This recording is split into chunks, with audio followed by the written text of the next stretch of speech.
یہ پورے دعوے کے ساتھ کہتا ہوں، اور تاریخوں میں بھی یہ بات آئی ہے کہ جس طریقے سے محمد عربی کی پوری بایوگرافی پوری تفصیل کے ساتھ تاریخ میں موجود ہے، اس طرح کسی اور کی بایوگرافی اتنی تفصیل کے ساتھ موجود ہی نہیں ہے۔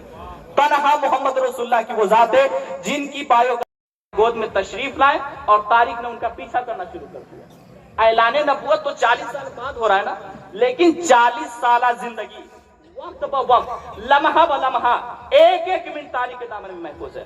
عقل حیران ہے یہ کیسے محفوظ ہے؟ تو اس کی وجہ یہ ہے کہ رب تبارک و تعالیٰ نے خود اپنی نگرانی میں محفوظ کیا ہے۔ ذرا دیکھیں، اور حضور جب صحابہ کی زندگی میں آئے، اور واقعی میں آج بھی تاریخ کی کتابیں پڑھے تو لگتا ہے یقیناً یہ دیوانگی ہے، اور دیوانگی اسے ہی کہتے ہیں۔ حضور جب صحابہ کی زندگی میں آئے تو صحابہ نے اس طریقے سے نبی کی بایوگرافی کو محفوظ کیا کہ آج بھی ہم تاریخ کی کتاب کھولتے ہیں تو اس میں یہ لکھا ہوا ملتا ہے کہ نبی فلاں بج کے فلاں منٹ پر فلاں بات پر مسکرائے تھے، اور مسکرانے کی کیفیت یہ تھی، مسکرائے تھے جب ان کے یہ والے دانت نظر آ گئے تھے۔ اتنے تفصیل کے ساتھ میرے نبی کی بایوگرافی موجود ہے۔ اور حضور غوث پاک فرماتے ہیں ولیوں کی پہچان 12 ہے۔ حضور غوث پاک فرماتے ہیں ولیوں کی پہچان 12 ہے، جس میں سے میں 2 بتاؤں گا، اور پھر انشاءاللہ کبھی ملاقات ہوگی تو اور بتاؤں گا، اس لیے کہ ایک موضوع پر اور مجھے تقریر کرنی ہے۔ ولیوں کی پہچان حضور غوث پاک کتنا فرماتے ہیں؟ 12 ہے۔ پوچھا گیا کون کون؟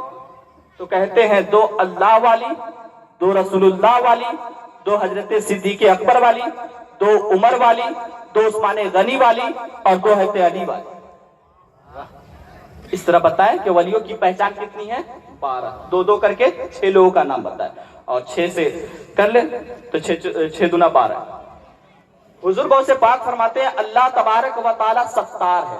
کیا ہے؟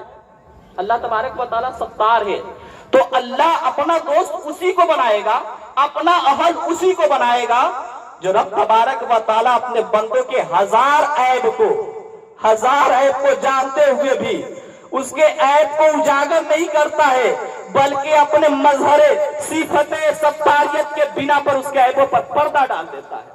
حضور آپ کو سے پاک فرماتے ہیں کہ اللہ کا ولی وہ ہوگا جس کے ارد گرد اگل بغل پڑوسی میں رہنے والوں کی کوئی عیب کوئی غلطی اسے معلوم ہو جائے تو وہ اسے اجاگر نہ کرے، بلکہ اللہ کے صفت ستاریت کا مظہر بن کر ان کے عیب پر پردہ ڈال دے، وہ اللہ کا ولی ہوگا، وہ اللہ کا دوست ہوگا۔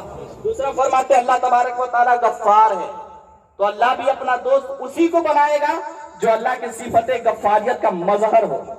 اللہ تبارک و تعالیٰ نے بندوں سے وعدہ کر رکھا ہے کہ اگر تم 1000 گناہ کر لیے مگر میری رحمت سے مایوس نہ ہونا، میری شان یہ ہے کہ میں تمام کے تمام گناہوں کو بخش دیتا ہوں، تمام کے تمام گناہوں کو بخش دیتا ہوں۔ تو اب پتہ کیا چلا کہ جس طریقے سے آئے گا جو لوگوں کے لیے غفار بن جائے، ارد گرد رہنے والوں سے کوئی غلطی ہو جائے تو اس کے کالر کو نہ پکڑے، اس کے اوپر چلائے نہیں، بلکہ اس وقت اللہ کے صفت غفاریت کا مظہر بن کر اس سے رفع دفع کرتے، اسے ختم کرتے، وہ اللہ کا ولی ہوگا، وہ اللہ کا دوست ہوگا۔ اب 2 رسول اللہ والی، یہاں سے میں اپنی تقریر کا رخ موڑوں گا۔ 2 رسول اللہ والی، رفیق ہو شفیق ہو۔ رسول اللہ کی شان کہتے ہیں بے پناہ رفیق، بے پناہ نرم، اور اس نرمی کی مثال تاریخ نہیں لا سکتی ہے جس نرمی کا اظہار رسول اللہ صلی اللہ علیہ وسلم نے کر دیا ہے۔ تاریخ اس کی مثال نہیں لا سکتی جس نرمی کا اظہار حضور نے کر دیا ہے۔ اپنوں کے ساتھ ہو تو بات سمجھ میں آ سکتی ہے، لیکن اپنوں کے ساتھ نہیں، دشمنوں کے ساتھ بھی، غیروں کے ساتھ بھی۔ ایک ریفرنس کے طور پر ایک واقعہ بتاؤں، سمامہ نام کے ایک شخص ہے، ابھی ایمان نہیں لائے ہیں۔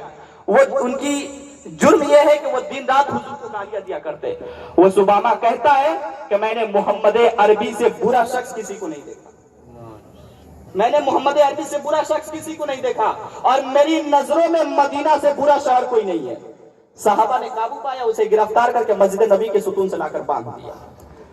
حضور کے شان میں گستاخی کرتا ہے، ستون میں بندھا ہوا ہے۔ حضور گزرتے ہیں، بولے سمامہ کیا حال ہے؟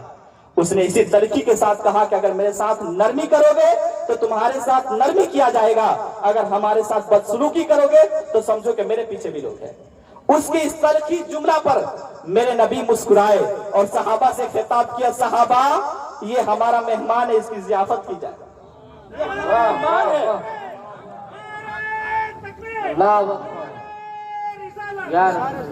یہ ہمارا مہمان اس کی ضیافت کی جائے. وہ حضور کو گالیاں دیا کرتا تھا, پھر اگلے دن حضور گزرے, سبامہ کیا حال ہے, پھر اسی تلخی کے ساتھ حضور نے کہا صحابہ یہ ہمارا مہمان اس کی ضیافت کی جائے, اسے کھجورے کھلائی جائے. جب 3 دن ایسا ہی ہوا, چوتھے دن حضور بولے کہ اسے آزاد کر دو, آزاد کر دو. اب اس کی حیرت کی انتہا نہ رہی. اب یہاں ایک بات بتا دوں کہ اب 3 دن حضور کے باتوں سے اس کے دل میں کرنٹ تو لگتا رہا نا, 3 دن حضور کی باتیں سے اس کے دل میں کرنٹ تو لگتا رہا نا, اس ٹھہرے ہوئے پانی میں ایک کنکر تو پڑتا رہا نا, اس کی دل کی کیفیت بدلی. گھر جاتا ہے, غسل کرتا ہے, اور غسل کر کر آ کر حضور کے قدموں میں بیٹھ جاتا ہے.